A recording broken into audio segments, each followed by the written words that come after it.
Miss Christine. So, sakto rin pala that you're here for you to understand at least the basics of digital marketing.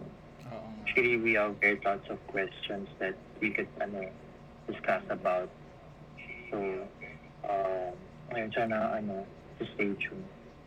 Ayan, okay. But feel free to Yeah. ask questions po ah. Ay, yeah. Sorry, Mhm. Sir Chris. Yes, Ayan, okay oo. na. Bali, naririnig ko na kayo sa live. Okay, we're good. Aw. Really? Yeah, we're good, we're good. Okay, let's start. Please, paano na lang, paulit na lang ako, Miss M. Okay, sige. Okay na? Yeah. Yes. Okay, hi everyone! Good evening po sa lahat mga nanonood.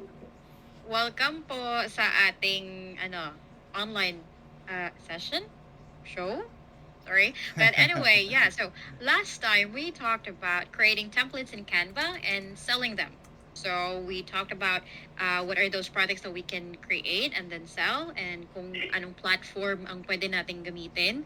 And sino yung mga target market natin or possible clients na pwedeng pagbentahan ng mga items. Yeah. And for tonight's topic po, yes, is still related to the previous one because we're gonna talk about digital marketing.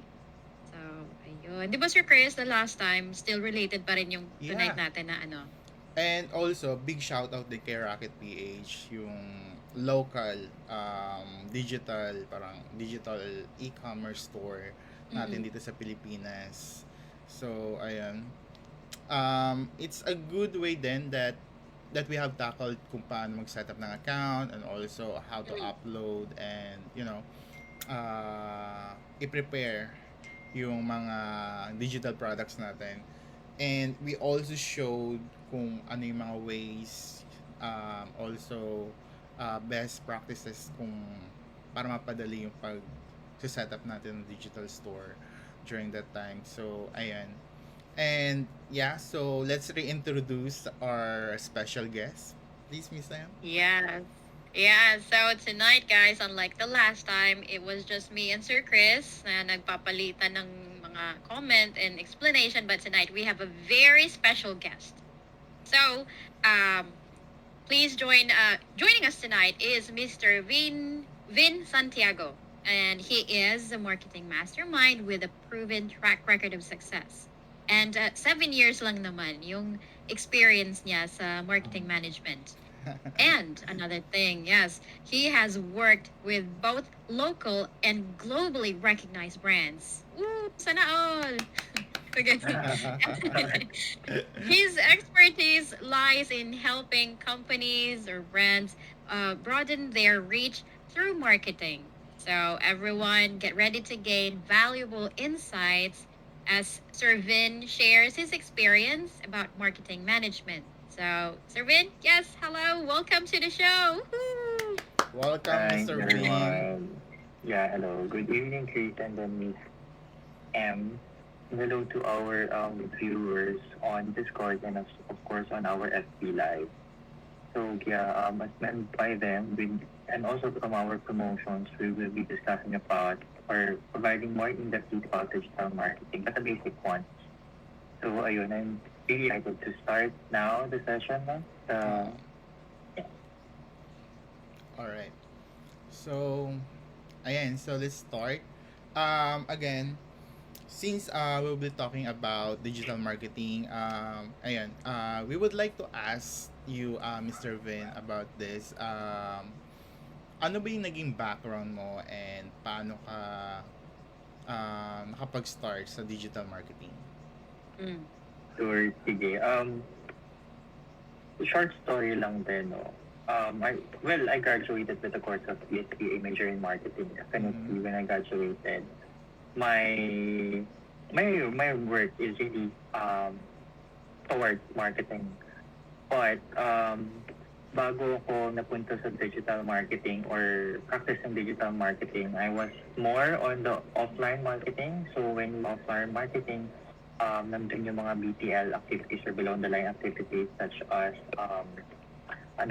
activation, event management, and others. But as I further my career, syempre kailangan mag-expand knowledge ko about marketing.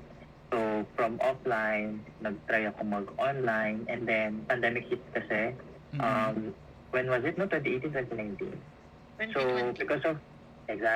because of that, yung event management na, which was my expertise then, Mm-mm. syempre, hindi na masyado nagagamit.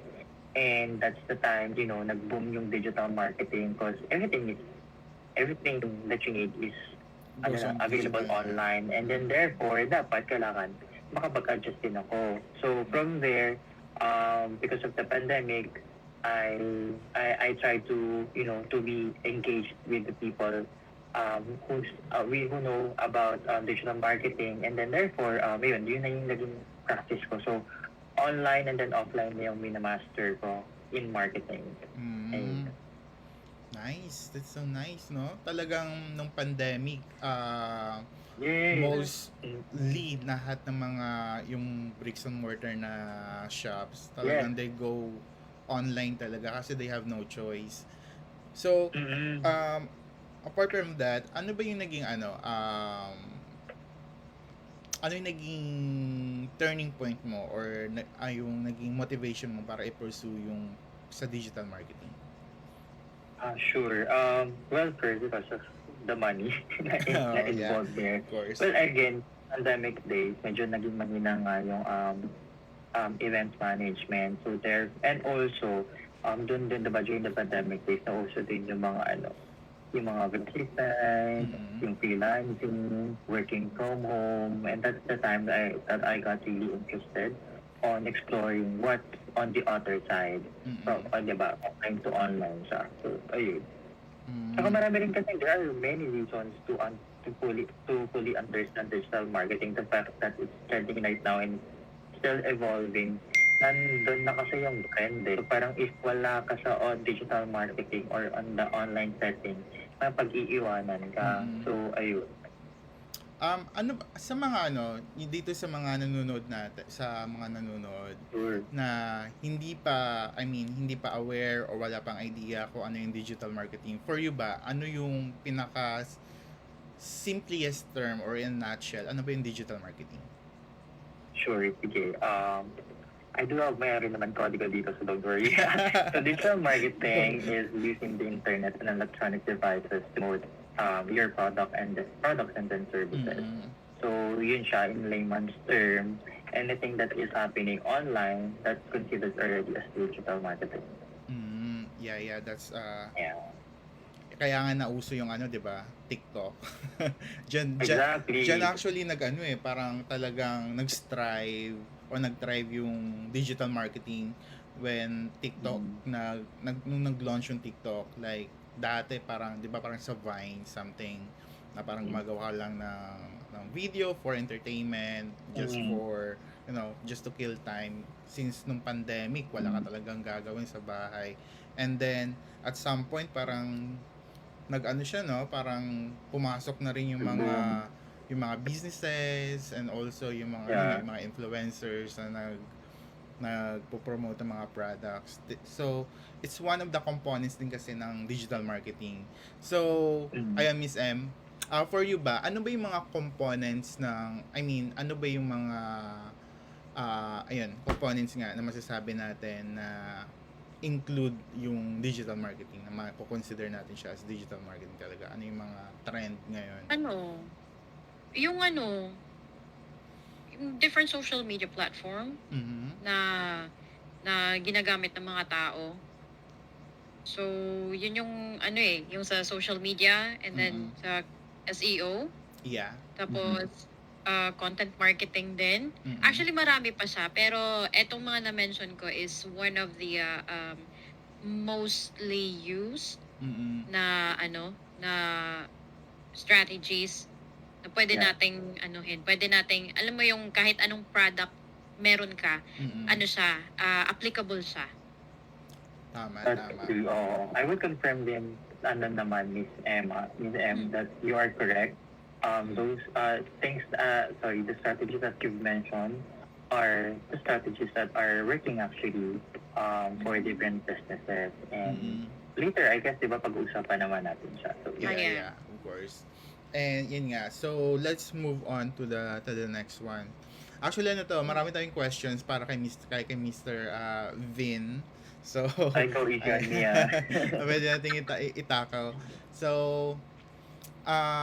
ayun nga, napag-usapan natin yung mga essential na components ng digital marketing. So, that includes yung social media. So, given yung ito, yung nasa Facebook tayo, di ba?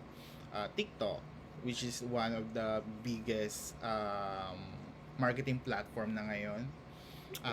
Halos lahat meron ng yellow basket, 'di ba? Sa pagka nanonood Uy, tayo may ng TV TikTok. ako about TikTok. Yeah. Yeah. Pero ano, hindi ko na siya maalala eh. Pero ano lang siya, there was a research years ago, like 2018, 2019, 2020. Mhm. Yung TikTok kasi before, ang large audience niya is not from the Philippines, from Thailand or Indonesia. Yeah. But years after, when it was introduced here in the Philippines, competing Kumu and then Bigo, mas Mhm. tumaas yung number of users ng Philippines than Thailand or Indonesia. So technically, I think as of the moment, number one na tayo si Oo. Philippines. Parang ganun. Wala lang, trivia lang. Yeah. So, yun nga, and sa social media, yung nabanggit natin, yung Facebook, yung TikTok, also Instagram, already joining the trend din, kung saan, you can promote products, and also, way back, ang alam ko, meron na rin silang yung mga digital shop, just like, sa Facebook, di ba? Meron tayong tinatawag na marketplace as well. And also, nandiyan din yung Pinterest, Twitter, Yeah. so yun yung mga social media na pwede natin i-consider, as well as yun nga sa SEO naman. So later on pag-uusapan natin yung SEO. SEO, it means na yung search engine Optimism.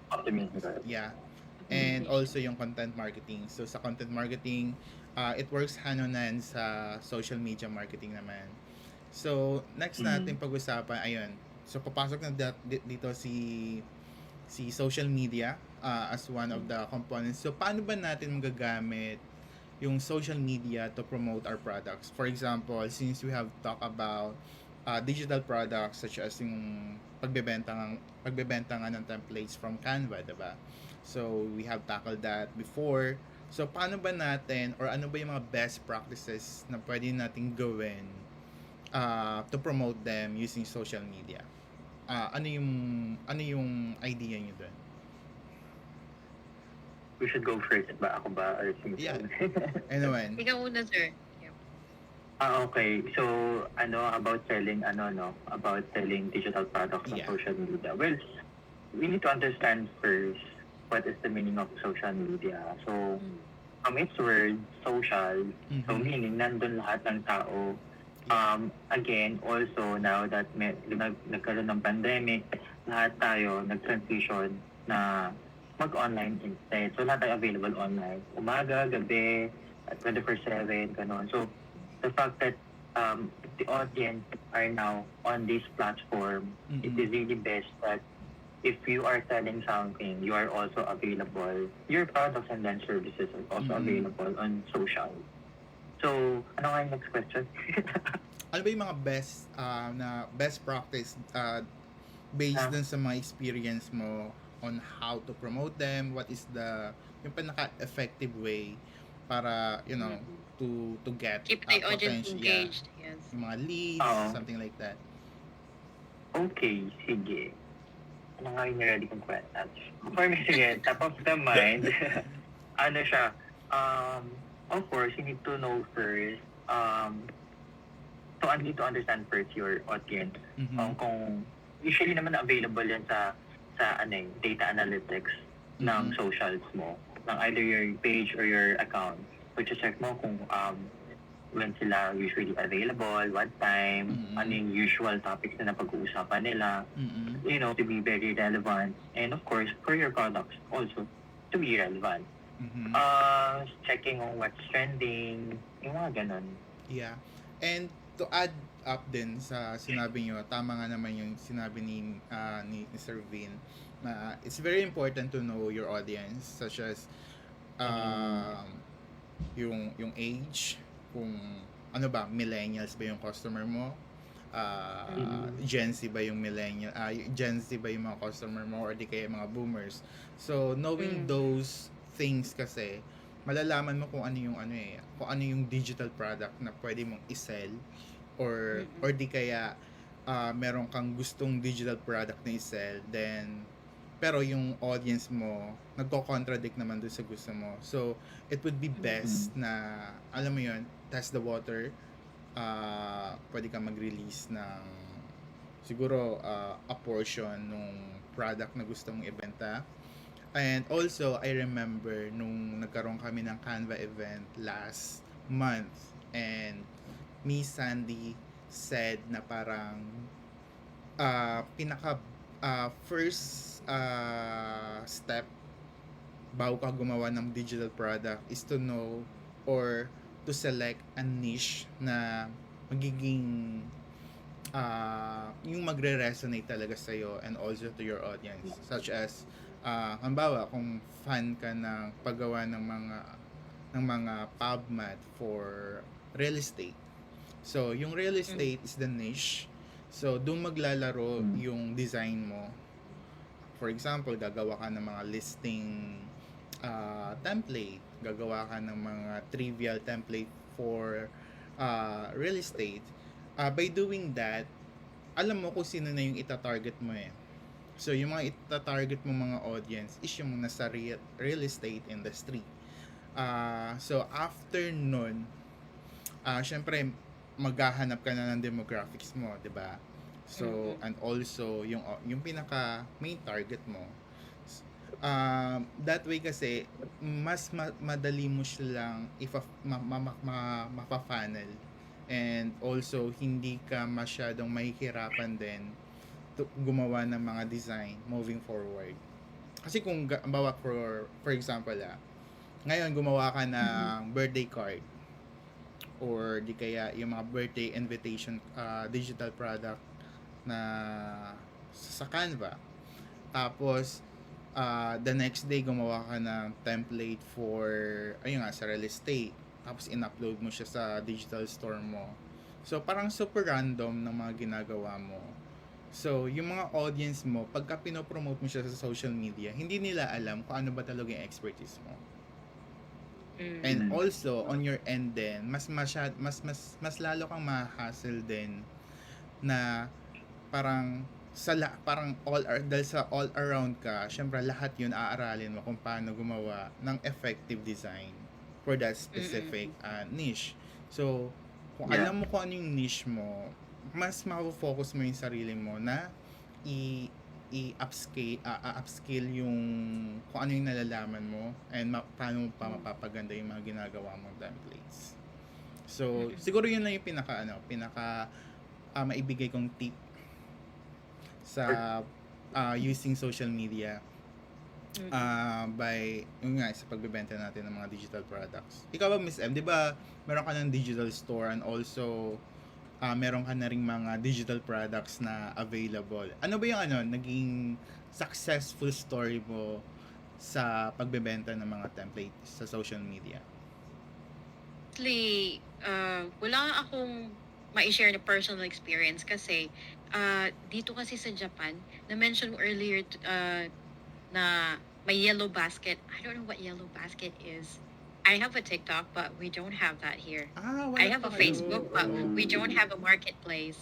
Yeah, so if my marketplace, hindi siya ganun katalamak. So, I'm trying to create digital templates for people in the Philippines na may mga printing business, so that they can, make memo pads or something like that. Pero wala pa talaga akong medyo mahirap kasi yung yung Philippine market kasi gusto nila pababaan ng presyo. Tapos ikaw na gumawa from scratch, parang manghihinayang ka na lang kasi sila nagbabundle-bundle, tapos ikaw pa isa-isa. Mga ganun. Oo, totoo. Yeah, pero dito sa sa question na to, what I can somehow share is okay lang naman yun at first na parang mag-eksperimento ka what kind of content works for your platform na ginagamit. Minsan kasi what worked sa'yo, hindi effective sa iba. Yeah. But that would still depend sa product na anuhin mo. Kung may Ibebenta. specific product ka na focus talaga, Yeah. you could check what type of content performs well. Like for example, if it's images, like carousel or Mm-mm. videos or short text Yeah. lang ba, yung mga ganun. Yeah. So, Totoo. wag ka lang din yung parang isang klase lang ng post yung gagawin mo. Though, sa mga videos naman, pwede yung parang yung slideshow ng photos, ganun. Or yung short, parang behind the scene ng kung anong ginagawa mo, like how did you design your Mm-mm. ganito ganyang template, yung ganun. So, yun lang yung may aambag ko dito sa question na to. Well, to add up to what Chris and Sir Chris and then Miss Emma mentioned, no, when finding your niche, siguro lang ang tip ko lang sa inyo as a digital marketer. Iba-iba kasi yung target market ng per platform. Let's say, for example, correct me if I'm wrong, no, please. Pero usually, for example, for Instagram, if you're gonna push something on Instagram, it should be on the middle to high end yung mga products mo. So if you're targeting, kunyari, digital products mo is about, I'm not sure yung sa digital products about, kunyari, luxury bags or cars, then therefore, doon mo siya ipopromote. But if you're targeting, for example, materials for babies, for nursery, most probably dapat pinupush mo siya on Facebook and then on TikTok, ano ganon. Tapos, tama rin naman yung na-mention ni Miss Emma about the right format. Kasi per socials din, meron din ng siguro ng tamang right format, no, when you promote the material. For example, I think correct me again if I'm wrong, Sir Chris, no. Reason why Facebook and then Instagram nag-adjust din sa format ni TikTok, no, which is yung vertical. Yeah. Vertical Kasi, video. because yun yung nag-work kay TikTok. So therefore, in order for IG and then Facebook to follow, yun na rin yung ginagamit nilang so if ever, yun ang masasuggest ko, if you're gonna promote your material on social, ganong format tayo. And then, but then, you need to check what will work best on you. Kasi, even though yun yung sadya eh, kumbaga yun yung basic eh, na, okay, since you're trial and error siya ka muna sa what usually works best, which is yung ganong template. But if hindi, try mo rin yung square type na format, and then mali mo, yun pala yung mag-work, di ba? Yun na yung masasabi ko about it. Totoo. And also, sobrang importante din na when you will start, parang, for example, brand awareness. You already have the digital products, you already have the digital store on kung ano man mapili mong e-commerce platform such as yung kung sa Rocket, you already set up the digital store pero stuck ka kung saan mo siya ibebenta. Kasi meron nga tayong sabi, di ba, social media. So, importante din kasi na mag-start ka muna sa isang platform kung saan ka mas komportable na mag-market. Yun nga, sabi ni Sir Vin, kung luxury type of digital product yung ibinibenta mo, you can go with Instagram if you already have the community there. But for example naman, it's best naman to promote on Facebook. Maybe like me, I started out on TikTok kasi nga more on tutorial ako, 'di ba? And if you already have the product naman that you can promote on Facebook, perhaps you can use your own profile to promote them, or create a page na niche target na page wherein you can upload or community or group. Yeah, you can upload your yung mga mock-ups mo ng digital products. Make sure lang that you promote it well, and also yung it's either you can use the paid ads or di kaya organic ads by sharing to the groups na relevant dun sa niche na napili mo. So once you grow kasi dun sa isang platform na yun, it's very easy na to hop into the other platforms such as Instagram kasi you can just ask your followers or your audience to follow you on that specific platform wherein you can share tutorials siguro. For For example, sa Facebook, you're just uploading still images, yung mga static images na sinasabi natin, and also yung mga carousel natin, di ba? Nakakainganyo yon to get leads and potential customer to buy your products.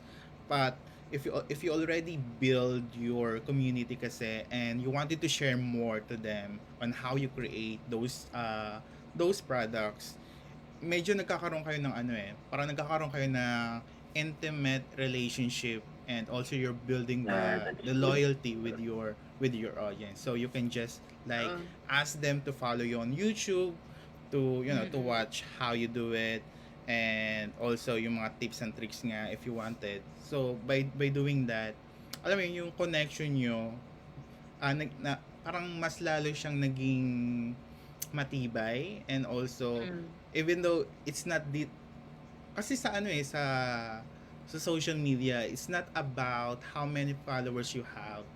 It's about the Oo, totoo. loyalty of your audience to you, and also siyempre yung tiwala din na na-establish mo with them. Kasi if you already have that kind of relationship with them, susuportahan ka nila eh. And also, ano yung doon, words of mouth, na Mm. Yung word of mouth. yeah, That's the word of right term, mouth, word yung of mga mouth. ginagamit ni Starbucks na marketing strategy dati, di ba? Wala silang mga paid ads, but they're doing something na pag-uusapan sila. So, Mm-mm. siguro yun din yung pwede nilang i-consider if they want to start the promoting their products using social media. Mm. Ayun. Ako So, actually, for that, I do a strategy whenever I do social media marketing. Allow me to share it lang. I'm not sure if it, applicable to all of our listeners right now, but based on my experience working with different brands, ito yung pillars, 4 pillars that work. Siguro if you're gonna promote or for the sake of increasing your awareness and then also your credibility across all socials, you need to follow 4 pillars. Siguro dapat yung content nyo must be educating, engaging, entertaining, and then of course empowering. As long as you'll be able um, to provide details within your products and then services using those 4 pillars, mas malaki mas mataas yung awareness and then credibility. Tama rin naman yung na-mention ni Sir Chris about creating your community on a certain platform, and then once you're able to ace that platform, you can already ask them to follow you on the other platform that you would want to be present. So ano lang siya, parang follow the lead. But yun nga, ang importante talaga is for you to be credible enough for them to follow you. Yeah. Yun nga yung sabi, yung, di ba nga parang sinasabi nila, if you really wanted to last on social media, or as being a content creator, an influencer, or something na public figure. For example, here, we're already talking about digital products. Yung pagiging, siguro masasabi ko, yung educational content is a powerful option, kasi hindi Yun yung siya nag-work sa'yo, Sir Chris? hindi siya hindi siya tumatanda, or it's not getting old talaga, parang tsaka hindi rin siya parang virality standpoint lang, na parang pagka nag-viral ka today, overnight ka, 'di ba, mag-viral ka overnight, the next day kakalimutan ka na. But if you're sharing something na valuable, babalik-balikan ka, kasi that is something na may matutunan ka eh. Not just like for entertaining na nag-viral ka lang kasi controversial. Then, syempre, sa sobrang bilis ng panahon natin ngayon, nag-viral ka kahapon, bukas wala ka na. Or Totoo. or else gagawa ko ulit ng panibagong controversial. So on the next day pag-uusapan ko ulit. But on the digital business kasi, it's not like that eh. Though you can use it from time to time, but it's not really gonna work pagka yun lang yung magiging strategy mo. So you need to like apply kung ano yung nag-work talaga sa'yo, and also pwede mo siyang konting drop Provide a lang. variety, Oo. no? Iba't ibang Yun yung best. May variety siya. Yeah. Para at least medyo hindi rin siya nakakasawa. Kasi minsan, 'di ba pagka nagte-take tayo ng courses online, yung mga self-paced course, minsan hindi natin sila natatapos. Kasi alam mo na yung magiging sequence alam mo na yung magiging format ng pag-aaral. Predictable siya. But kung gusto mo siyang maging parang kung gusto niyo siyang maging interesting sa mga tao yung pagtuturo or pag-share mo ng ideas, I would say na parang i-alternate mo, like right now pwede kang mag-share ng mga mock-ups mo ng mga digital products mo. The next day siguro pwede kang magbigay ng mga tips, trivias kung paano gagawin yung products na ginagawa mo. And the next day pwede kang magbigay ng mga inspirational content, parang ganyan, just to keep your audience engaged talaga. Siguro yun lang yung medyo nag-work, and I also see that to the other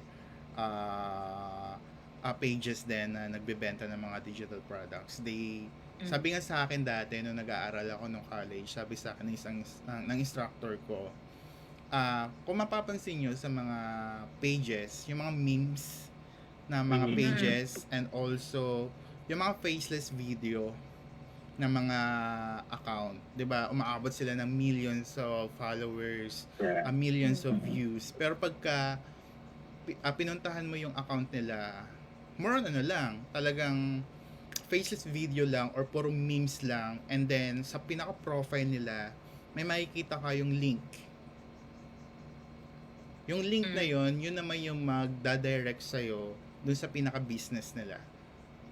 Yeah. So, they're aiming for the traffic para dun sa website nila. Tapos mag-o-off dun sa website nila, mag-o-offer sila ng mga online courses, mag-o-offer sila ng mga merchandise, related dun sa mga posting nila, sa mga content nila. So, it's a really good way din na parang, to spice it up, hindi lang puro yung mga traditional na ginagawa ng pagmamarket ng mga products. Parang parang essence, they're just trying to get your attention. Yeah. And then since naku ka, Oo. ayun na, doon may link na, doon ka na, yun na yung next step mo. Yun na yun yung pinaka-business mo, yung sa link na yun. Basta pumasok ka doon, nandun na yung link, andun na yung business. So, yan din yun. Yan yung tinatawag na funneling ba yun? Ano pa yung tawag doon? Yung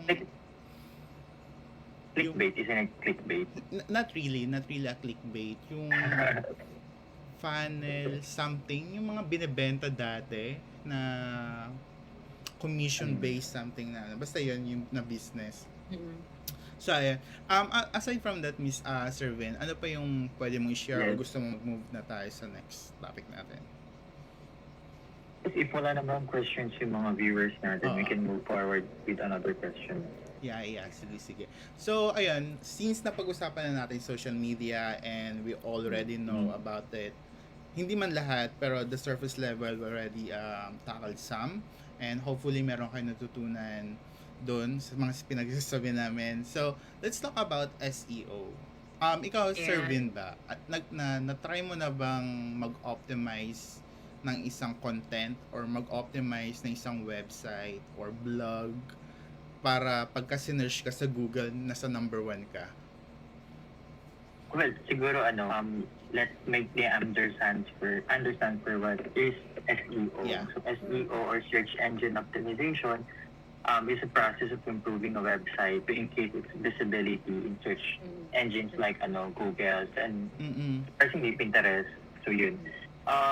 Yes, I have been naman. I was able to publish some SEO related contents on socials and then on website just to make a good traffic na mag-aangat siya dun sa search engines like Google nga.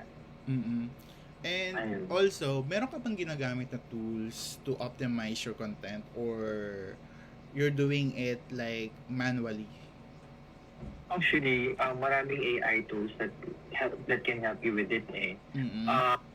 I think meron din naman si Canva for that one, and then si ChatGPT, and then Yeah. also I use Grammarly for this.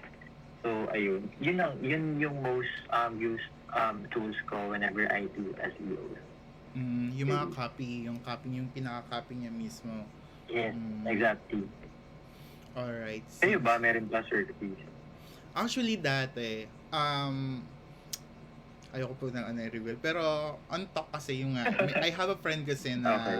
parang, parang automation SEO expert dati. Then, actually, ginamit ko yung SEO technique, yun nga, sa search engine optimization. Kasi, I have a website before na ginamit ko, binili ko siya gamit si GoDaddy. So sa GoDaddy kasi, you have an option there na parang Meta SEO. So ibig sabihin, Meta.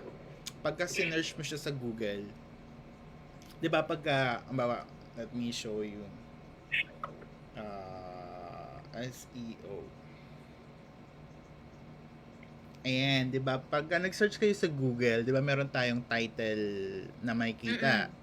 So, Yeah. anything na isi-search mo dito sa taas, lalabas yan doon sa title niya. So, ibig sabihin yung keyword. So, yung keyword na yun is a very powerful tool kasi. Kailangan kasi natin malaman kung ano yung mga popular keywords na sinesearch ng mga tao. So, once na nag-match yun doon sa isang content or sa isang website, lalabas siya dyan. So, ito namang sa baba, ayan, yan yung tinatawag nating Meta SEO. I'm not sure kung yun talaga yun, but as far as I remember, ito yung description niya.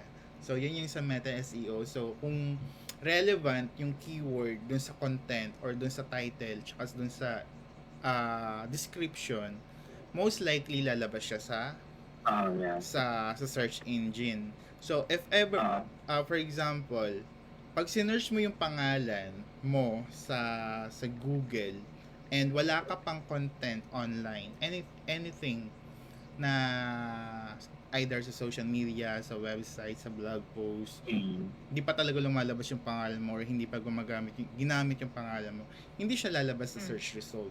However, pagka meron ka ng Facebook, meron ka ng Twitter, meron ka ng Pinterest, and also you already created a blog, tapos naisama mo yung pangalan mo doon, when you search it on Google, para kang artista. Kasi for example, my name, i-search ko yung pangalan ko. So, lalabas siya dito. Basta, Ako din search ko yung akin eh. yeah, Ako din. diba? Kasi Naku, you already have Facebook. So, ibig sabihin, si Google, nagbe-base siya sa mga online platform na kung ano yung magmamatch din sa sinesearch mo, yun din yung lalabas sa search engine. So, paano ba natin magagamit sa SEO? Si SEO kasi, it's very important, lalo na yung mga tao ngayon, yung mga online online shoppers tulad natin, 'di ba, sa Shopee. Pag sa Shopee, hindi tayo kadalasan nagse-search directly sa Shopee app. Minsan, nagse-search muna tayo sa TikTok.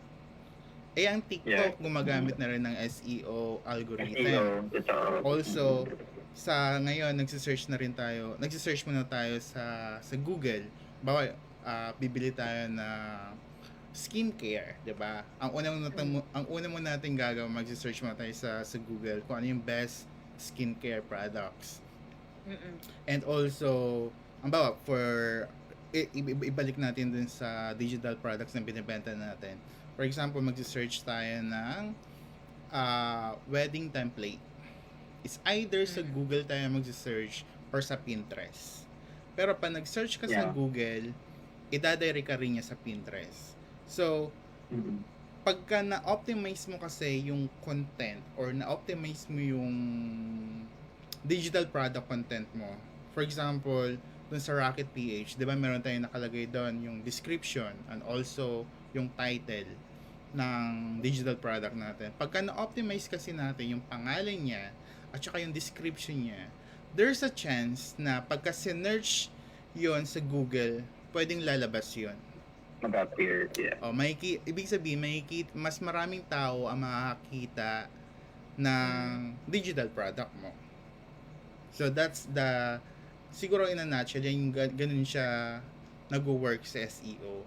But if you really wanted to master SEO and maging number one lagi yung digital store mo dun sa e-commerce platform na yun, pag na-optimize mo lahat ng listings mo, mas malaki yung chance na mas marami kang traffic na may ibabato dun sa website. Yeah. Ayun, ganun siya. Ang Parang, next question dito, please continue. so yun, halos ganun siya. Kung gusto mong intindihin, parang ganun lang yung pinaka simple na pagkaintindi sa SEO. So, ngayon, 'di ba, ang isa sa mga high-paying jobs is yung mga SEO experts. Kasi yung mga SEO experts, sila yung mga nagdadala ng traffic sa website eh. So, hindi na nila kailangan ng cold calling or di kaya yung mga magre-reach out, yung mga community reach manager na, alam mo yan, aside dun sa mga paid marketing, SEO is one of the best tawag dito, components para i-market yung mga digital products natin. So, ayan lang. And ikaw, Miss M, have you tried ba on like optimize your content, tapos pag sinearch mo siya sa Google lumalabas, or have you ever experienced that ba? Ang ano ko lang dito sa SEO is parang yung keywords talaga is very, very important. So, you have to know talaga kung ano yung product mo. Try to search online kung ano yung parang commonly used or commonly searched ng mga users. Pagka yun yung tinatry nilang hanapin. Kasi minsan, yung ibang tao, basic na word lang yung alam. Hindi nila alam yung other term for this. So, importante yun. Yung parang, gusto kong I want my caption or copy to be fancy, so I'm gonna use these terms. Like, okay. It's not gonna help sa SEO ng website mo or ng product mo din. Yeah. And I remember the last time we discussed about the previous topic, you mentioned na yung sa description, sabi mo na paggagawa ka ng captions or product description for your items sa product listing mo sa Rocket PH and some other platform, you have to know talaga na ano yung mga commonly words na pwede mong i-insert dun sa product description mo. Totoo. Para pag search nila, labas agad. Ay, eto, yun. Totoo. Yun. Even sa Shopee, na ano nyo ba, na observe nyo ba, na pagka nagsisearch kayo sa Shopee, di ba may mga doon, may mga recommended search. So, ibig sabihin yun yung most search or commonly search na. Yeah, most used na keyword para i-search yung product na yun. Kung gagamitin mo yung data na yun, actually, pagka nagli-list ka, pwede mong gamitin yun. Like, kahit certain keywords like case or di kaya iPhone case, kung nagbebenta ka ng mga iPhone cases, diba? Mostly, after ng iPhone case, mayroong kasunod yun na recommended keyword. So, ibig sabihin, yung kasunod na nire-recommend ni search engine, yun ang kadalasang ginagamit ng mga tao or yun ang kadalasang sinesearch nila. Even on TikTok, pagka nagsisearch ka ng content, diba, may pagka nag-search ka ng virtual assist, kahit nga parang itatype mo ng virtual, may lalabas agad assistant. Or di kaya, ang dami ng mga isasuggest. Oo, marami nang isasuggest. Kung ano yung nasa top most ng search result mo, possible, pwede mong gamitin yung word na yon or words na yon dun sa caption mo kung same or relevant yung content na i-upload mo. Kung nagbebenta ka ng mga digital product, yun nga, sa wedding templates, then try mong mag-search ng mga wedding templates sa Pinterest, sa Instagram, sa Facebook, TikTok, ayan, sa Etsy, kung ano yung mga commonly or most used na keywords. Pwede mo siyang gamitin either dun sa title, dun sa description, or dun sa meta SEO description, or sa pinaka-description mismo. Yeah, I have a question lang din. Since we're talking about SEO, yung sa mga post natin sa different platforms, yung hashtag also related to SEO, right? Yeah, parang sa isang umbrella lang sila. Like, ang hashtag kasi, ang alam ko na pag-usapan natin to Vin, diba dati, na parang, Yeah. yung yung keywords kasi, mostly sa search engine, yung keywords, yung hashtag naman, ginagamit naman yun. Di ba pagka kinlik mo yung hashtag, yung isang hashtag, lahat ng content na may na may Related dun. or may related doon sa hashtag na yun, or may kasama ng hashtag na yun lalabas. So ibig sabihin ginugroup sila. So if you have the right Kasi ng hashtag is for you to narrow down lang your niche or your target market. Okay. So mas mapapadali yung mga nagse-search ng mga content. Hanapin yung Yeah, yung that's ano mo, true. yung content mo. So it's a big big part of marketing, yung hashtag description nga yung sa SEO na tinatawag natin. So yun, for me, you are correct naman, and Sir Chris and then Miss M, no? For me lang din, naman suggest ko na the best platform for SEOs na pwede nyo gamitin is kung anong mahanap nyo on TikTok, as it is one of the most used nga platforms globally. And of course, Pinterest. Kayo naman, di ba, pag mga aesthetics, target kayo pupunta, sa Pinterest. So, kung ano yung matype nyo doon, yun talaga yung pupuntahan nyo. So, once na click nyo yun, madadirect kayo sa website, right? So, it's also best that if you're gonna promote something or if you're gonna sell something, dapat available din kayo on Pinterest para dun nyo sila ma-redirect dun sa main website nyo. Totoo And then, yan. napansin ko lang, sorry. Yes. Sige, Miss M, Napansin go. ko lang, if, alam mo yung since ako, nagtuturo ako, I create like reward stickers for my students, and then maghahanap ako ng mga cute na mga anime illustrations, ganun. Yes. Tapos, ang daming nilalabas, puro Pinterest talaga. Yeah. Na, Exactly. diba? So, minsan Parang- kahit hindi mga pang reward stickers, other items na hahanapin ko. Pinterest talaga yung ang daming nalabas. Nagbo-boom na nga ngayon Yeah. nagbo-boom na nga ngayon si Pinterest Tsaka parang if you have noticed dun sa mga tulad sa Canva, they all integrated na si Pinterest, wherein you can parang directly upload your design sa Pinterest. Tapos meron na sila doon title, description, and also yung website.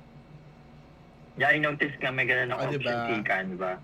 Integrated na rin si Pinterest and some others as well. Tsaka meron na rin silang ngayon na parang business account sa sa Pinterest, wherein makikita mo na yung insights. Yes, Diba? that's true. I'm using that one. Very Tapos helpful. meron ng alam mo kung sino yung nag-click tapos nag-save ng content mo. And I believe meron din marami rin mga courses ngayon na nag-o-offer on how to optimize Pinterest for business. Kasi nga sa Pinterest more on visual super visual nila. The more aesthetic you have, or the more aesthetic yung design mo, the more na engaging siya sa tao. So most likely, 'di ba, it's either i-download nila or i-click nila yung photo na yon, then ma-redirect nila dun sa website to learn more about that photo. So usually, pag kinlik mo yon, it's either pupunta ka ng Etsy, pupunta ka ng personal blog nila, or di kaya pupunta ka ng digital store na own website or own store nung creator na yun. Tama. Diba? Tama. So, ayun. So you. So, pwede nating pwede nating i-maximize, explore si Pinterest talaga. If you already have digital store, ayan, much better kung dyan nyo i-upload yung mga pubmats nyo or mockups nyo aside sa pag-upload nyo sa Facebook. Sa Pinterest walang limit doon. Or di kaya hindi kayo Oo. magigilty na parang ano ba yan, oras-oras na lang ako nagpo-post ng mga digital products ko. Eh sa Pinterest, wala, di nila maano yun eh. Hindi nila matitrace kung kailan ka nag-upload, ganyan. Di ba parang sobrang Oo, totoo. kung sobrang impulsive ka, okay, upload mo tong mock-up na to, isang photo. Okay, after 30 Malalaman lang minutes, pag may nag-comment. oo. Kasi pagka nag-ano ka naman, pagka open ka ng Pinterest, yung home page mo, curated yon, depende kung ano yung mga past search mo, diba? Nagsisearch mo. So, Totoo. ayun. So, hindi masyado nakaka-guilty mag-upload sa Pinterest. Lalo na kung more on static images naman yung ina-upload natin. Unlike sa Facebook, pag nag-upload ka ngayon, tapos mag-upload ka after an hour, makikita mo yung timestamp. So, parang ano ba yan? Ang ingay ko naman sa Facebook. Ganon. So, ayan. Ayan. So, since we already talk about social media and also the importance of SEO sa pagma-market natin digitally, pag-usapan naman natin ano ba yung mga tools ikaw Miss Servin, since nakapag-manage ka na ng mga brands and yeah. So ano yung mga tools ba para i-track mo yung tawag dito, yung progress ng mga minamanage mo? Ano yung mga may mare-recommend ka bang tools or di kaya ano ba yung mga best practices din sa mga ganung bagay? Oh, so for me naman to track and measure all of my marketing efforts online, actually several siya. Again, online marketing is evolving. So, marami ring possible na mag-emerge na trend tones. But as of the moment, yung what's working for me is, of course, yung, for example, for Facebook, it's Meta, yung own data analytics niya. But for me, personally, I do have my own monitoring tool, which is yung Metricool. Metricool is like a one-stop shop wherein you can post, you can run ads, and then you can check their insights, either organically or yung paid marketing, paid ads. Pwede rin siya for Google and then other socials. But I guess si Canva rin merong ganun, no? As you've mentioned earlier, no, Sir Keith, just Pinterest, but also for other socials, you can use Canva for creating the creatives and also for posting and then scheduling it. Yes, totoo yun. Yan din yung actually ko na to nasabi ko na rin to dati na parang, I have a post about it na parang, nung gumawa ko ng website, na Shopee Boodle website ko, na sobrang natuwa ako. Kasi sobrang daming visitors up until now. Ano lang siya, nilagay ko siya sa link in bio ko sa TikTok. And then, in a monthly basis, nakakatuwa naman yung mga nag-visit ng website ko. So, I use Canva to create that website. Ang kagandahan lang kasi nun, tulad nga nung sinabi ni Sir Vin, doon sa Metricool na gamit niya, we can see the insight kasi kung ano yung pinaka most click na link, kung ano yung pinaka most click na content dun sa website mo, makikita mo yung numbers, and also kung ilan yung visitor mo for today or the past 7 days or the past 30 days. So using those data kasi, it's very important kasi magagamit mo yon to create your future content. Totoo. Tama, di ba, Sir Vin? Magagamit mo yung data na yon kung ano yung content ang mas engaging sa mga audience mo. And also, you can like repurpose at least since yung nagte-trend. Like, like sa TikTok, di ba? Pagka sa TikTok, ang trending ngayon yung kanta ni Sabrina Carpenter na Please Please Please na may song. So they already have the viral kineme ganyan. So you can use that sound din kasi since it's a viral. So you can either keep on using it kung yun naman yung nag-work sa'yo. So just the same goes with the digital product promotion. Kung ano yung nag-work sa'yo nung una, pwede mong i-recreate siya ng i-recreate hanggang sa manawa yung tao. Just make sure lang na may bago dun sa mga ginagawa mo. So, diba?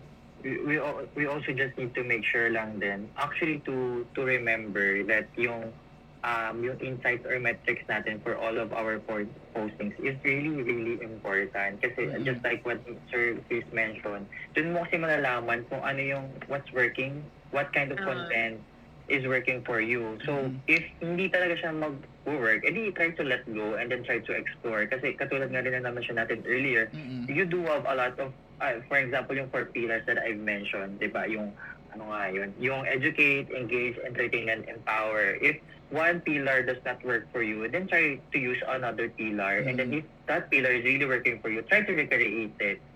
Yun. Para ma-optimize mo yung yung awareness and then awareness, reach, and then engagement mo with your audience and then with your target market. Totoo yun. And also to add lang din sa paggamit ng insights natin. Kung mapapansin nyo kasi sa Meta, 'di ba, ang sabi nga nila para maging successful ka sa pagpo-promote ng isang brand or ng digital products mo, kailangan maging consistent ka. However, sa pagiging consistent kasi, kailangan mo ring malaman kung ano yung peak hours ng mga audience mo. Halimbawa, yung peak hours ng audience mo 9 p.m. or sabi natin pinaka-early 8 to 9 p.m. Eh ikaw na gumagawa or binibuild mo yung sarili mo online to sell your products. Magpo-post ka kung kailan mo lang gusto. Like, for example, gumawa ka ng isang mock-ups kagabi and then madaling araw mo na siyang natapos yung template na yon. Kasi sobrang excited mo, nag-post ka ng 4:00 ng madaling araw.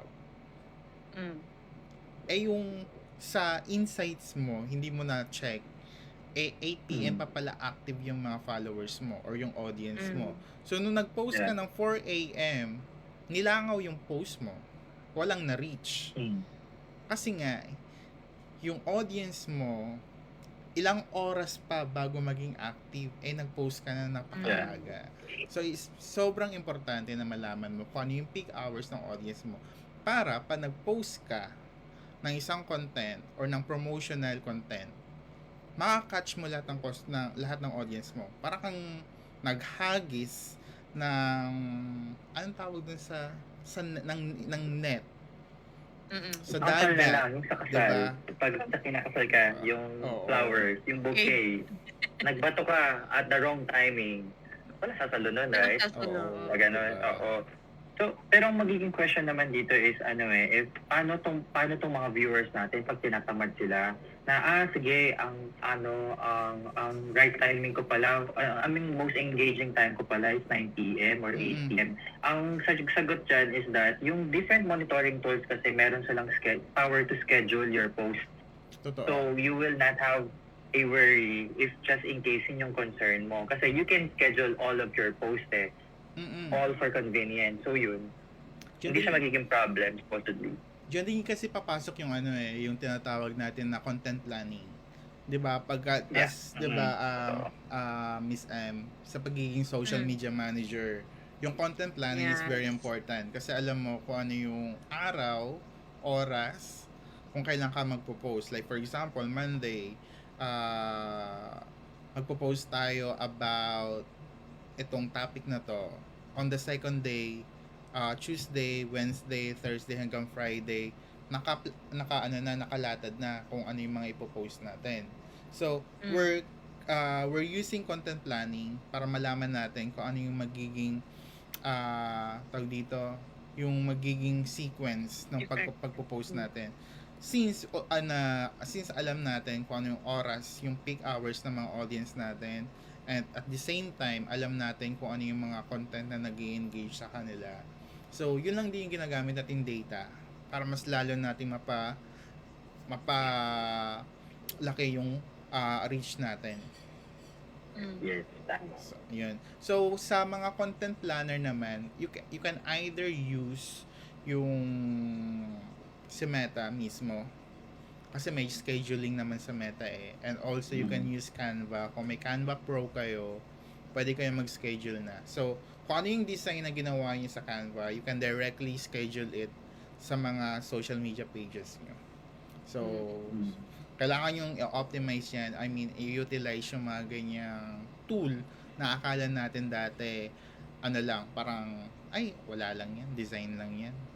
No, it's very important lalo na kung brand awareness pa lang kayo, nagbi-build pa lang kayo ng pangalan on social media to sell your products. Ayan. So, kailangan yung pag-aralan yung insights. It's sobrang laki ng tulong yan. Yung mga numbers na yun nakikita nyo, sobrang laki ng tulong yan. Oo. Wag lang kayo mag-alala kung magre-red yan minsan. Kasi nakikita nyo yung mga nagpa-fluctuate yung di ba? Yung graph. Wag mo na yung masyadong pansinin. Ang pansinin nyo muna yung mga importanteng detalye na magagamit nyo on creating content and also on how to engage with your potential clients or potential buyers. Ayan. So yeah, totoo. With that, Sir Kristen, regardless naman if it's red or green, if it's high or low, kasi it's a lesson learned. It could be a lesson learned naman for you. Ano siya, again, marketing has always been evolving ever since. Meron na mga AI tools, right? Dati naman wala. So, rest assured lang na if you feel like, kasi you're starting a business, and then ang business na walang plano, usually hindi yan nag-flourish. So, etong mga tools na to, etong mga mini-mention naming tools, will help you to be organized and then to plan out your idea for your products and then services. So, better nga talaga to invest on it. For example, si Canva Pro. Kasi, nandun na siya one-stop shop na siya. So, might as well use it na and utilize it.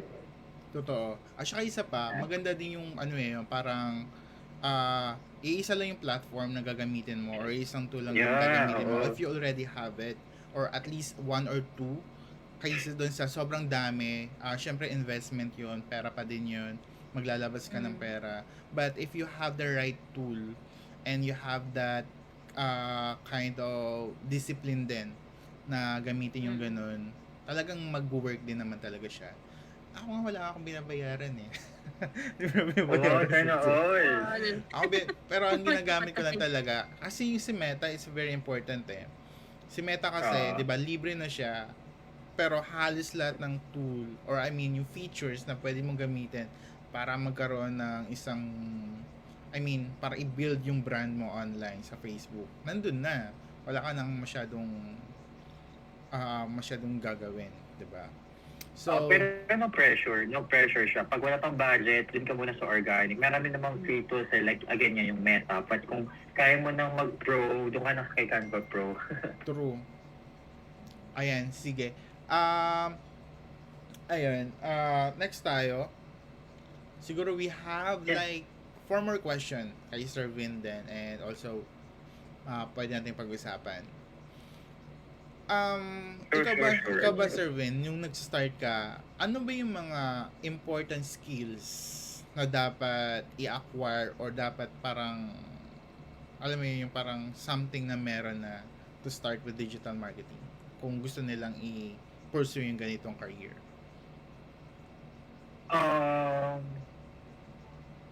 Siguro, what I could suggest is really to bank on or invest on people who are,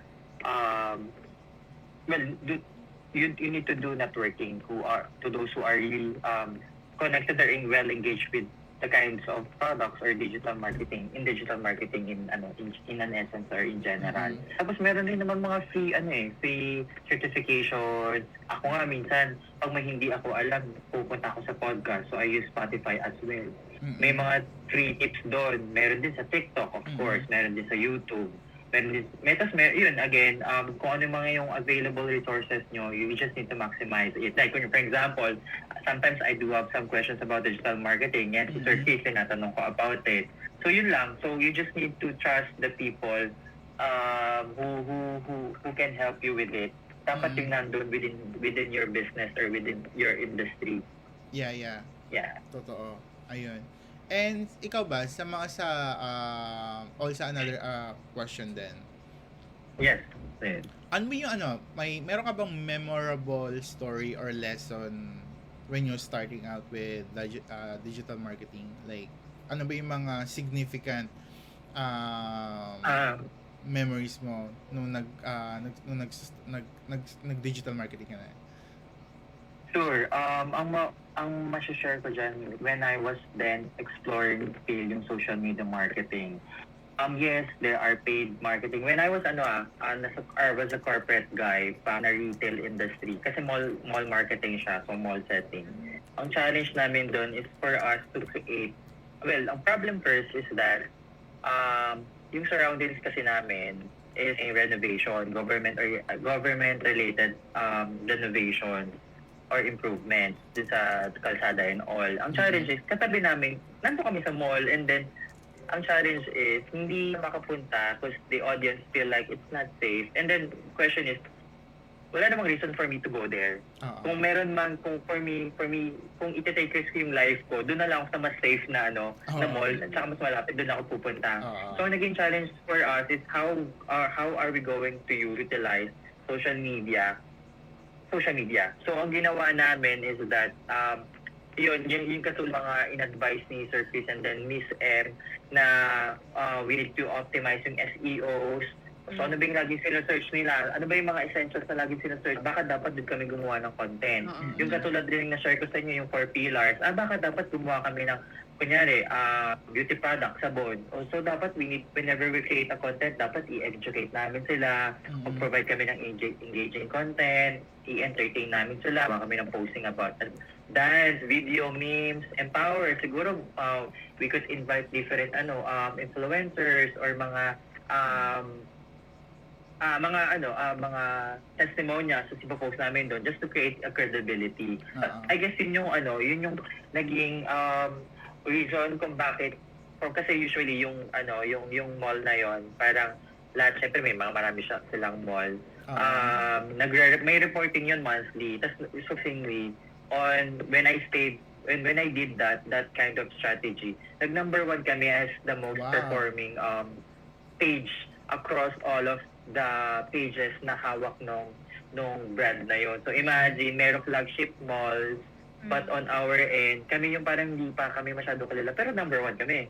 So meaning, in a marketing essence, nagawa namin yung role namin kasi we were able to create traction on socials and eventually nag-resonate sila into foot traffic kasi nga mall eh. So ang goal, whatever you do online then offline, kailangan mapapunta mo yung audience and then consumer sa mall and then eventually magkaroon ng purchase. So yun yung siguro yung memorable na experience ko when it comes to it. Yeah. Also, just a follow-up question with that. Yes. Nabanggit mo kanina about influencers. Yeah. Have you ever tried ba to collaborate with influencers and how it turned out ba? Of course, oo. Ito naman advisable siya for big brands already. But for starting pa lang, I would suggest yung affiliate marketing. So iba kasing influencer marketing than affiliate marketing. Usually for influencer marketing, you're just using their influence. But when it comes to affiliate marketing, they're trying to push your product and then at the end magkakaroon sila ng commission. Parang ganon.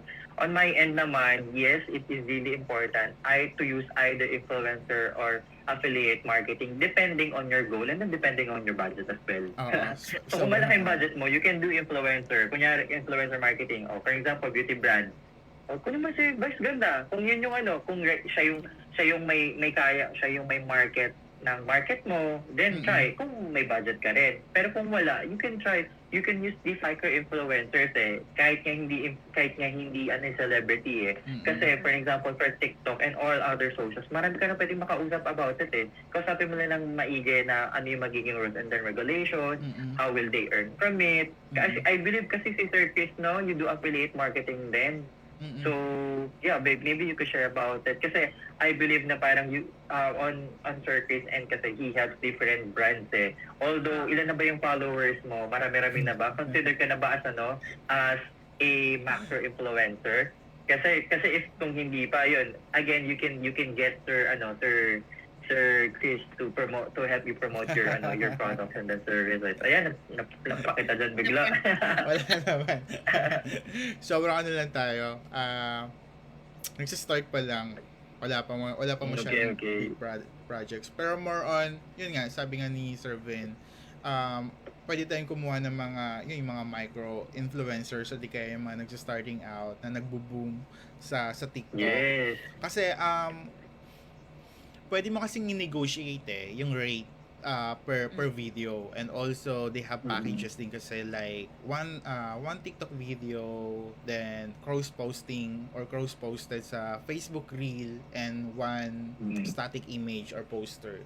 So usually kung nag-starting ka pa lang o nag-start ka pa lang sa online business or sa digital product, you can actually shell out like siguro kung gusto mo ng quality content and engaging content din, pwede ka mag-shell out, at least mag-budget ka 5,000 or 6,000 pesos for one TikTok video. Pero kung talagang super budget meal, pwede kang kumuha ng mga content creator or influencers below 100k followers. You can either give them the products for free and negotiate the rate for at least siguro mga $40 to $50 per video. So there's really a way to utilize din yung mga influencers, lalo na pagka talagang nagmamatch yung market nyo tsaka yung market niya. That's why most of the time when a brand tawag dito reach out sa akin, we usually exchange, or I actually send them the media kit. So sa media kit kasi may kita mo doon yung impression, yung reach, yung demographic mo.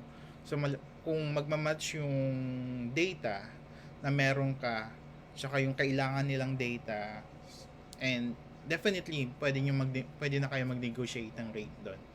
And that's also papasok yung si Meta. Kasi lahat ng data na lalagay mo din sa media kit, sa Meta mo sila makukuha. And also, kung sa TikTok naman, meron naman silang sariling metrics na pwede mong i-share with the potential collaborator. So, ayun. Tama. So, next, so yun yung na naisingin ko lang yung about sa influencers. Kasi sobrang patok na sila na ngayon. Ikaw, Sir Vin, di ba? Nakaano ka rin? You're aspiring influencer din. So, kumusta naman? Have you had any offer na? Sino ba, ako ba? Yeah. Yes, oo. So, ayun nga. Kasi nga, normally, nasa back end ako ng marketing. So, syempre, makikita mo usually yung mga budget ng mga ganyan. Ay, ganito pala yung budget namin for influencer marketing. Parang minsan isipin mo, ay, dapat ako na lang yun. Mga magkano ba? Oo. Sayang din kasi yun eh. Kasi kumbaga, malaki pala ng bayad ng mga brands ng mga ganun. Or depende sa arrangement kasi merong kaya magbayad ng cash, kaya magbayad ng through GC, products and services nila, parang ganun. Ayun, I'm trying to explore then the influencer or content creator thing. So if you would see dun sa profile ko, nakalagay naman yung TikTok account ko. So I'm also still exploring kung ano yung target market ko para if ever ma-hit ko na siya, tuloy-tuloy na yung pag-create ko ng content about it. So pero as of the moment, hindi pa tayo masyado sikat, of course. Still trying pa tayo dun. Ay, also pala, ayun, from the influencer marketing, I could share lang, if I could share lang one thing. Remember, I back in my email marketing days, I remember giving chances to small content creators, less than like 500 to 20,000 followers pa. I saw their potential kasi maganda yung quality nila. So lang din, ang goal mo lang din as a brand is to really find the right content creator for you. Kasi pag meron kasing minsan hindi lang nila nare-reach yung right target market nila, pero magaganda yung quality ng content nila, right? May mga ganun eh. So ganun, may one time meron akong event na parang sabi ko, ay, potential to kasi tama yung market niya din sa campaign ko. So kukunin ko siya. Tapos nung kinuha ko siya, since I was on a brand already, parang after that project, nag-thank you sa akin yung content creator na parang, sir, because of you, ang daming projects na yung mga different branches of that company, kinukuha na ako, tapos tumaas yung number of followers ko kasi nakita na ko sa iyo, parang gano'n. So, for me, it's really also, that's our help na lang din to our small content creators to give them a chance to collaborate. Kasi the fact na, they have the same market as you have, they have the same they have an at par quality content that they have, mas mura kasi sila. So yun din Oo, yun yung totoo. pinaka end goal. So yun, I suggest to try or give opportunities to small content creators as well. Yeah. Sobrang ano din yun. Talagang, tawag dito, malaking bagay sa mga maliliit na content creators, lalo na yung mga nawawalan na ng pag-asa kasi wala pa talagang offer, ganyan. Pero yung content naman talaga nila is quality din. At some point din kasi pagka ikaw yung first collaborator nila or collaboration nila, sometimes from day one na nag-start na nakipag-collaborate sila sa'yo up until the end of their career. I mean, hanggang sa lumaki na yung content, yung account nila or yung reach nila. At some point, laging babanggitin yung ano mo, yung brand mo. Totoo yan. Parang alam mo yung loyalty ng isang influencer dun sa brand na yun. Dahil yung brand na yun, yung nagbigay ng platform para ma-explore or ma-expose pa sa mas malaking market. Ayun. Oo. So, Yep. Malay mo, pag sumikat na sila, di ba, unting message mo lang, uy, sige po, kahit lesser rate yan. Ito yung Oo. standard rate ko, pero since ikaw yung nagbigay sa akin ng first project ko, sige, half the na yan, half the rate na yan. totoo. Ayun. Diba? Mas ano yun eh, parang If alam mo not yun, free, sense at least of discount. Yeah. loyalty. Ayan. So, ayan, for the last question po natin, before tayo mag-end, since we already an hour. I'd like to ask this to the both of you pala, Sir Chris and Mhm. Sir Vin. I'm so sorry. Yes. Kasi ako, somehow, parang beginner pa ako compared sa Mhm. inyong dalawa. Ano yung tips or advice na maibibigay nyo sa akin and sa lahat ng mga nanonood to improve our digital marketing skills? Ikaw, Sir Vin. Diba mo na? Okay, siguro short but sweet, invest in learning. Marami diyang free certifications, may diyang free platforms that provide, again, free materials that you could use to explore, such as this one. So, makikinig ka lang sa FB Live ni Sir Chris, di ba, natututo ka na, parang ganun. So, in learning talaga, kasi yun again, marketing is, as we always, evolving. So, therefore, sabay lang tayo. Kasi marami namang like Sir Chris and then Miss M to help us to learn more digital marketing. Ayun. Sir Chris, ikaw. Yeah, sa akin naman, siguro, ano lang, since nabanggit mo naman na yung mga pagiging resourceful and also utilize talaga kung ano yung meron tayo ngayon.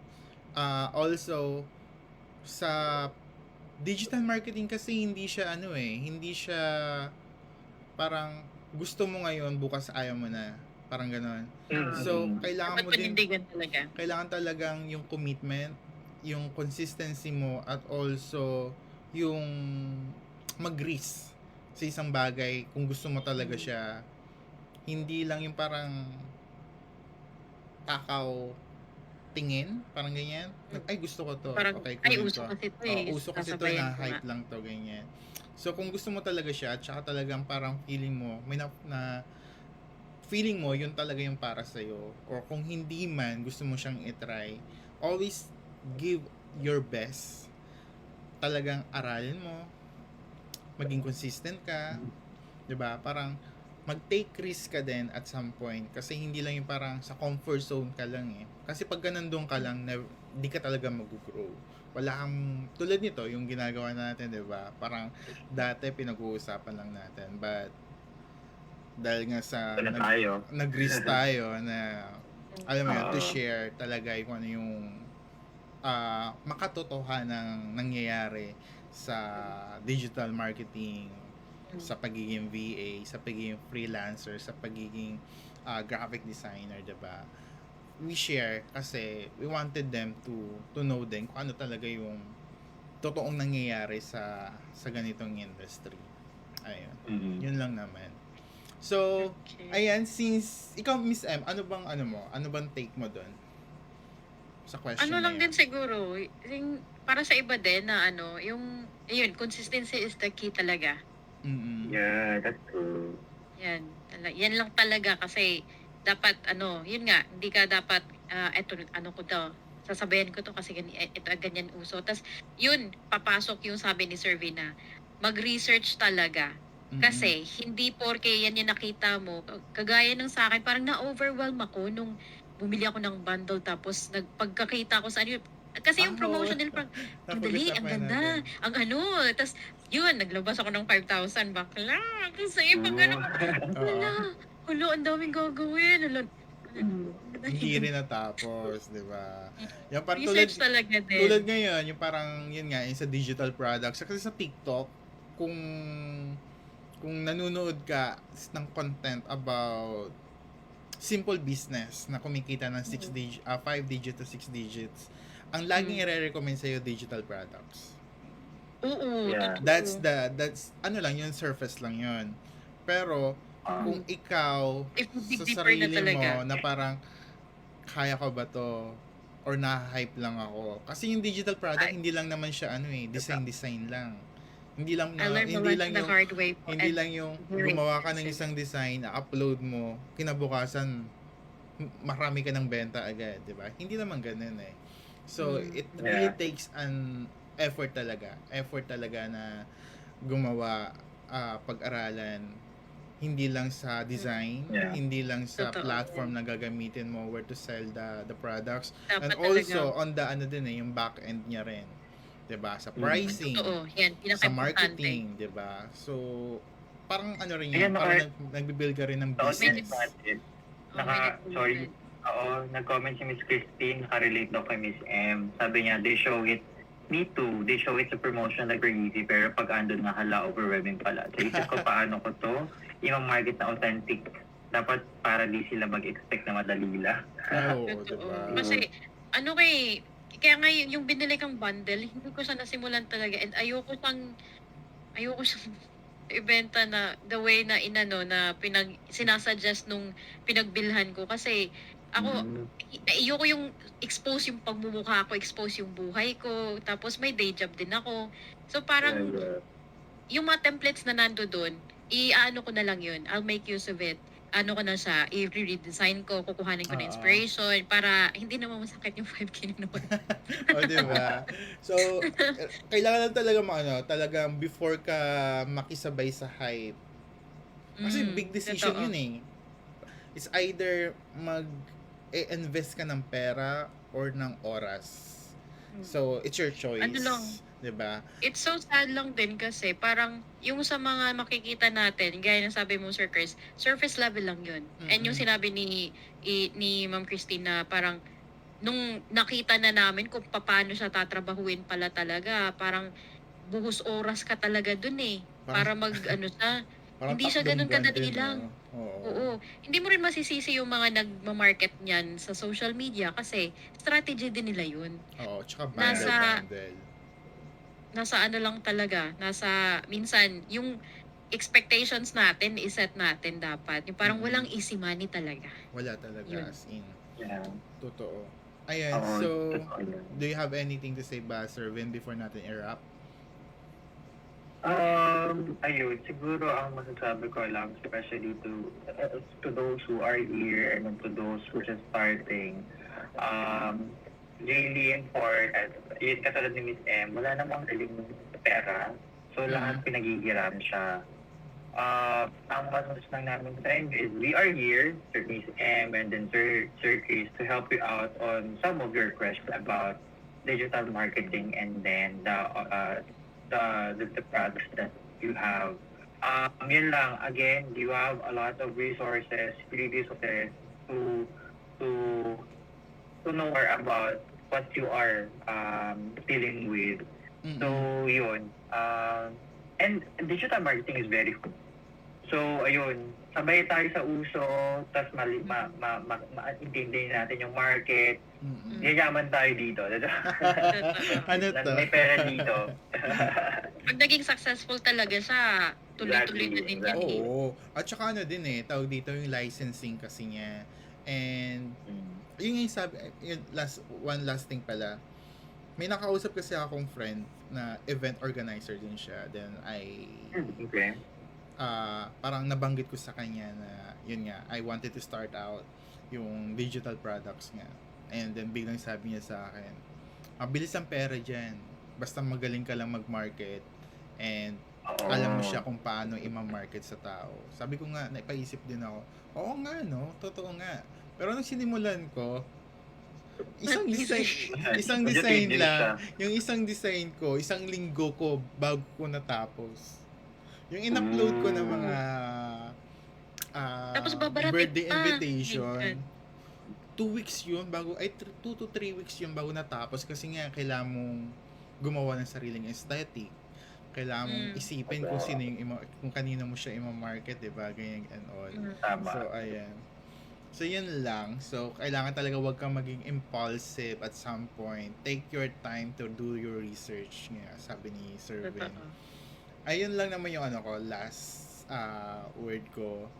And yan, Sir Vin, since bago ka here, do you have anything to promote ba? Your page? May event ka ba that they can upcoming attend? event. Or Yes. or anything na pwede ka nilang ma-reach? Oo, sige. I do have my socials. You can follow me on my TikTok and then IG account. It's Mr. Vin, MisterVin_. Or comment na lang din namin later din sa live namin. Okay. Yun, again, emerging content creator ako. So, support niyo ako, guys. Tapos, if, I do also have my LinkedIn account. It's Mark Kevin Santiago. Try to find me na lang there. Actually, masusearch na naman siya sa sa Google. SEO niya na lang. Ayan. Ganun siya. Searchable na. Yeah, searchable na siya, finally.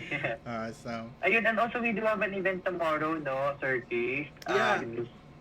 Oo. See you pala bukas. Oo, see you. Ano may 5 to 9 p.m. at Estancia, nasa May 12 Oo. Para kay Miss, shout out pala kay Miss MK Bertolfo. Yeah. Yeah. Thank you so much, madam, kakainis sa kayo. Good luck. pag-invite. Hope you enjoy tomorrow. Next time, Miss M, sama Yes. ka na. For next time. Next Pag nauwi ako. Ayan. Ikaw, Miss M, do you have anything to promote or something na pwede kang ma-reach? Yung lang siguro, yung page lang siguro ng mga ka-artsihan ko. Yung ka-arte. Okay. Ayun. Facebook page ko, ma-artsides. Yun. Ma-artsy. One word lang yung ma-artsy. And then des na D-E-S-U. Like the Japanese term desu. You don't say that desu. It's des. Ma-artsy des. Yun lang po. Ayan. Lang po ako. Ayan, awesome. Ayun guys, we'll be wrapping up na, and also please don't forget to follow our page for the next session. For sure, this is not the last. We're still planning a lot of things na pwede natin gawin. Tulad nito na pwede tayong mag-usap and all para at least, di ba, maging masaya lang tayo. Please follow me on socials, yan, sa TikTok, Facebook, wag na sa Instagram, maybe Pinterest or YouTube na lang. You can search me on SEO, Google search, pangalan ko, Crisanto Mendez. And also, for exclusive contents, we're already halfway na kami sa masterclass, Canva masterclass. You can subscribe to our page, dito sa page na to. You can subscribe para at least once na natapos na namin yung masterclass, you can take the masterclass na without paying higher kineme, syempre. Ayan, please. Ayan, thank you so much. And ayan, Sir Vin, thank you so much po sa pag-join. Thank you. And Thank you so much for Thanks joining everyone Bye for po. inviting See you. me. Good night, everyone. good night. Bye-bye.